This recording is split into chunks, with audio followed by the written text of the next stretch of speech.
Well, you're right, because my last album did come out at the height of COVID. I can't remember its exact release date, but I know because I do that. I've done it again with this new album. I pre-sign all the artwork, and so it was actually quite a feat that during Queen High Strait we managed to get, because the pressing plant is in Poland, and obviously borders throughout Europe had closed, and this is pre-vaccination, so we none of us knew quite how to deal with the protocols of COVID at that time and how contagious it was. But a little guy from, I say a little guy, a man from Poland in a truck drove all the art covers to where I live in the south of France. I signed them. He waited in the cab of his lorry, and then he drove them back across borders back to Poland, where they assembled the records, shipped them to the UK and to America to the two different distribution plants, and everyone got their records spot on time, which was, considering we were under lockdown, Europe had a much more stringent lockdown than the UK did. Ours was enforced. It was pretty amazing. And but all of that was prior to, us finding, at that time we were dousing our mail in alcohol, disinfectant, because we didn't know whether it was contagious through touch or through breathing, or, masks hadn't been fully recommended. People, it was, I don't know if you remember, well, I'm sure you do remember, but it was an unknown big, massive pandemic, and everyone was just getting as much information as they could, and up until the vaccine. Well, I haven't lived in the UK since 2002. I moved to, I don't know if, did we talk about this, but I moved to New York in 2002, and do still consider that to be my primary residence. But I have developed a little extra life down here in the south of France as well. So, New York does get hit with weather, as you know, and the south of France also actually isn't that warm all year round, but it's less grey. There are more blue skies, perhaps. I mean, it starts and stops with me. I am my own record label, and I've kind of found that the thing most valuable to me, obviously we all have to earn a living, and obviously we all have to operate in society. But the thing that remains most valuable to me is the fact that when I do listen back to previous records, and now I can say the same thing for this one, there's not a single note that I haven't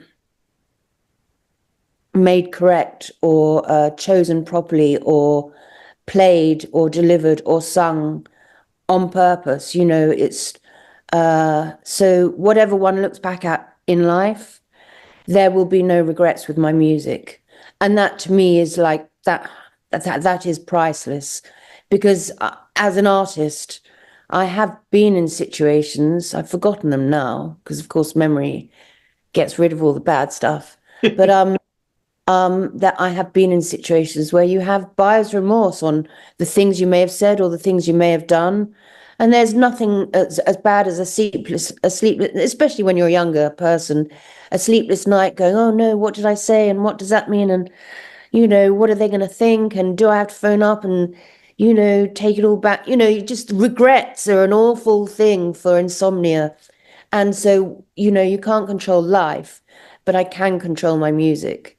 And it's my stamp of quality control that I think has led to me having a very good relationship with my fans over the course of all these records, that they actually know that they're going to get something that will be valuable to them.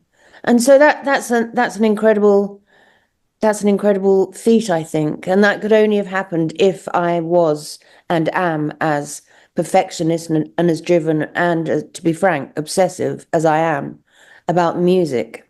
Other things in life I let go. It's water off a duck's back. Things, whatever. It doesn't really enter my life. But music is my most important thing. Well, we became cover stars of the music press and then the pop press as well.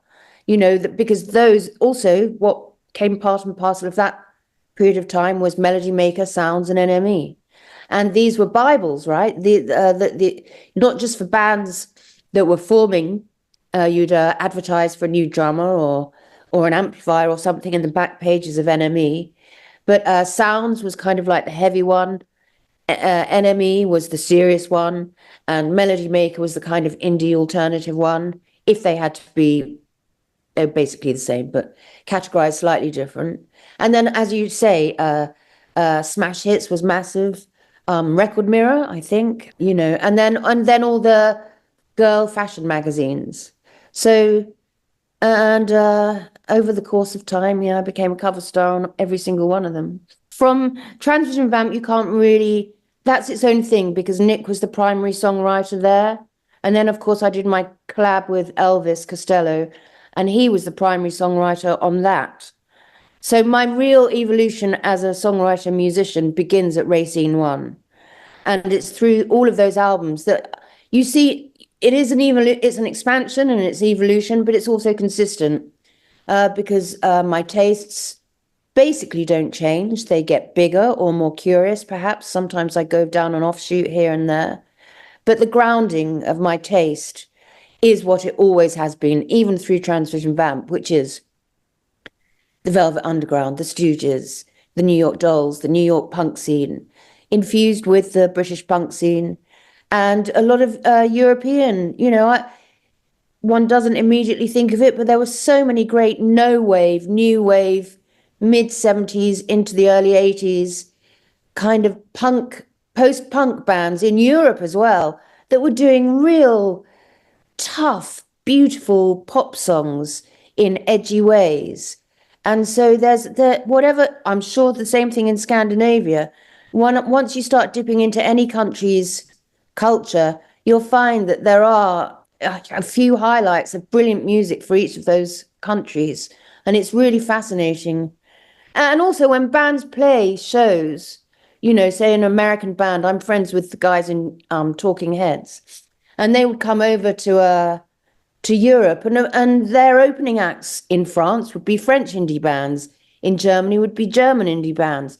And so that you get to know all these bands that aren't necessarily massive. A French band isn't necessarily massive in the UK, but you do start to get to know that there's a common taste and a common thread throughout all of our massive gang of musicians. I am excited about Spillers. You must tell me, but I've been told it's the oldest record store in Britain and it's in a pretty arcade. And it's not just me. I saw that when Beyonce launched her Cowboy Carter, she did in-stores too.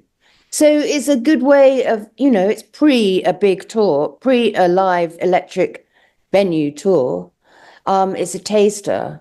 But on the other hand, you're never going to get the chance to see me strip down these songs and tell you about them and present them to you with me and my guitarist, which also there will be keyboards. So it's going to be like a White Stripes, but instead of Jack and Meg on drum and voice, it's going to be myself and Alex on keyboard and guitar and voice.